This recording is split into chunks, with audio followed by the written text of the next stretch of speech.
Good morning. Last year around this time, I spoke to you about why I pledged to St. Luke in the Fields. The short answer was, I found a spiritual home and family here. Our former rector, Roger Furlow, impressed upon me in one of his stewardship talks how in every generation we have to do our part to keep the doors of this place open and the lights on, as those who came before us did and those who will come after us. Pledging my treasure or money gave me a sense of connection that I was part of something bigger than myself. I remember how good it felt to walk down Hudson, Christopher, or Barrow Street and think to myself, I helped keep the lights on here. I felt like I had a share in this place. I was a steward. I can't say for certain if the formal act of pledging or being confirmed at St. Luke set the stage for what came next. I heard the stewardship call to pledge our time, talent, or treasure as one of the above, not all of the above. Beware of any email from any guild, committee, or priest labeled invitation and ending in prayerfully consider.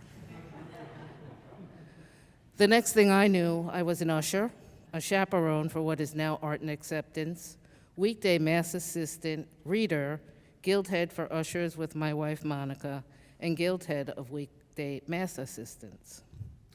I found myself pledging my time, though I was not aware that this was what was happening. It has been my experience, if you give God an inch, God will take a mile. I am a licensed clinical social worker by training. I am currently clinical director for HIV, mental health, and support services at the Institute for Family Health. Prior to this position, I was at Housing Works. The thing that I loved most in the decade I worked for Housing Works as clinical director, executive director of Kyler House, and vice president of ADHC Clinical Services was working in service of mission. Strategic planning, meeting financial goals, overseeing physical plant operations, and a residence were not my favorite parts of my work. I understood and respected that no matter how much I was invested in the mission of the organization, we still needed to be able to pay the bills to make it all possible. I would begin every community meeting with our mission statement in English, Spanish, and American Sign Language. It goes as follows. Housing Works is a healing community of people living with and affected by HIV/AIDS. Our mission is to end the dual crises of homelessness and AIDS through relentless advocacy, the provision of life-saving services, and entrepreneurial businesses that sustain our efforts. These were not empty words.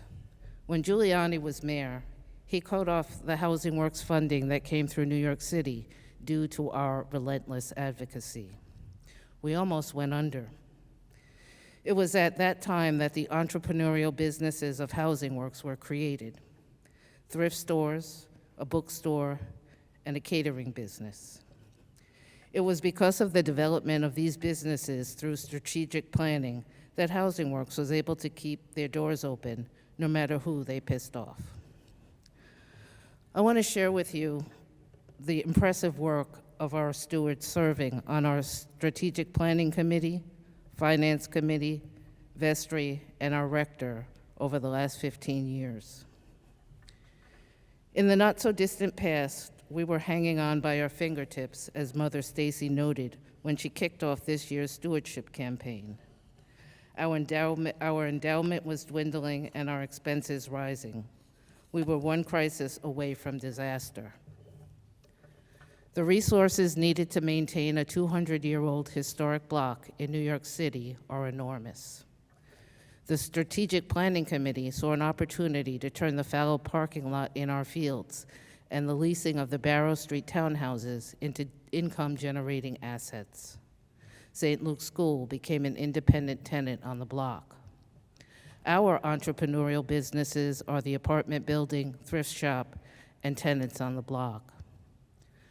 The Finance Committee's stewardship of the resources these businesses generate allowed us to renovate the Hudson Street townhouses, increasing the revenue they generate, repair our bell tower, air condition the sanctuary, and fix other structural issues on the block, all while establishing and maintaining a robust fund for maintenance, emergencies, and future growth of our mission.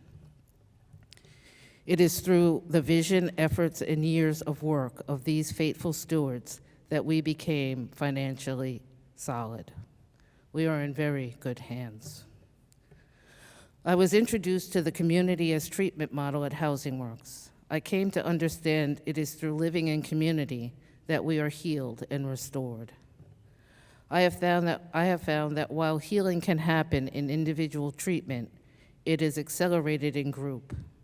Group members become co-facilitators and reach deeper than I can as a single individual. Communities amplify the healing energy even more. There is something transformative in being able to both give and receive. I see St. Luke's as a healing community as well, a healing spiritual community, committed to feeding the physical and spiritual hunger in our fields. The tagline for this year's stewardship campaign is "Come and See." Come and see what Jesus is up to here at St. Luke's. Come and see how you can contribute your time, talent, and treasure, whether you are a newcomer or a longtime parishioner. See how God is always working through us to make all things new.